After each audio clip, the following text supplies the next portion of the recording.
Good evening. I'm J.S. Wayne.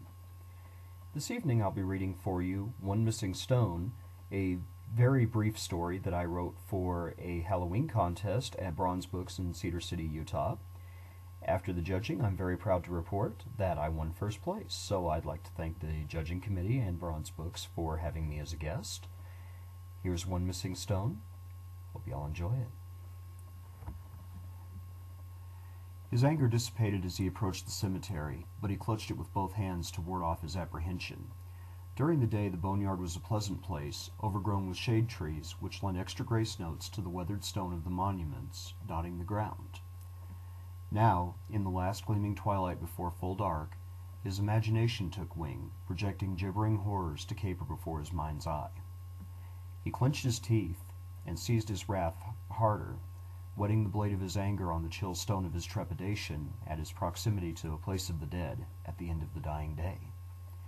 If people would just follow directions, I wouldn't be here now, he seethed as he fished a pack of battered discount-price cigarettes from the inside breast pocket of his jacket. His fingers protested the cold night air by going instantly numb, and he fumbled with the pack with nerveless hands to shake one out between his lips. I swear they must be trying to kill me. It's colder than a well-digger's ass. I'm already half fried, and now I get to walk an hour round trip to pick up a package that should have been at my house a week ago. The guy from United Freight Solutions had been polite and professional, the only reason Ross hadn't given him an earful of venom on the phone. But between his aching knees and back, the throbbing behind his eye, the throbbing headache that set his eyes pulsing painfully in their sockets, and his irritation at the delay, no amount of professionalism was going to spare the facility manager his ire. It rankled that UFS couldn't seem to follow simple directions. Solutions indeed. We'd love to service you. Yeah, they serviced me all right. No lube, no reach around, not even a courtesy kiss, the bastards. 3 packages in a row, and now I'm hiking past a graveyard at night. Stupid damn city planning. Who the hell puts a shipping facility next to a cemetery anyway? He tugged out his lighter and applied the flame to the cigarette. Drawing deep, he blew out a plume of smoke like ethereal punctuation on the frigid, still air. Although he tried not to let his eyes shift to the left, they moved with a mind of their own, roving over the polished granite and deeply carved red sandstone of the monuments. The shadows under the trees writhed, and his heart leapt into his throat at the motion. Ross froze and peered around, heaving out a nervous little chuckle as he realized he had only seen the headlights from a car a couple of blocks down. With understanding should have come calm, but instead his anger swelled again. He set his jaw and began stomping down the sidewalk again, sending clouds of smoke into the air behind him as he crossed the driveway leading into the graveyard. Never saw a cemetery with no gates before. What good's a wall with holes? For that matter, what good's a wall only 2 feet high? I could step over it easily. Forcing his gaze straight ahead again, and away from whatever that wall might be separating him from, he kept walking. About 20 yards further on, the brick-and-mortar wall seemed to grin at him with a gap-toothed idiot smile.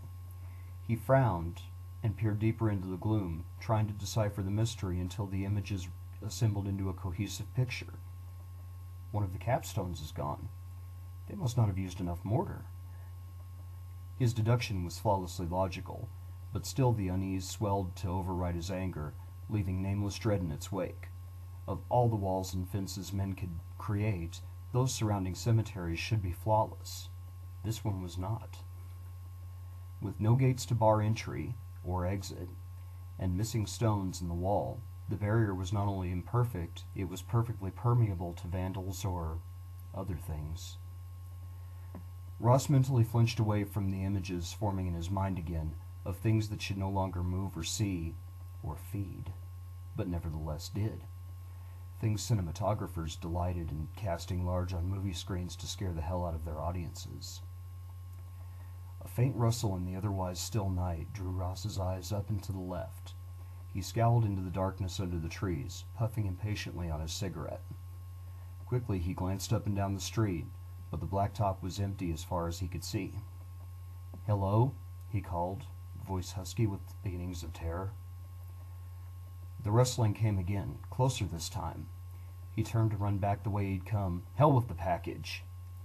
And slammed into something solid and putrid, stinking of damp earth and corrupt flesh. Ross screamed into the cold, uncaring night. Thank you very much for tuning in. Once again, I'm J.S. Wayne, wishing you a happy Halloween, a blessed Samhain, buen Dia de los Muertos, and sweet dreams.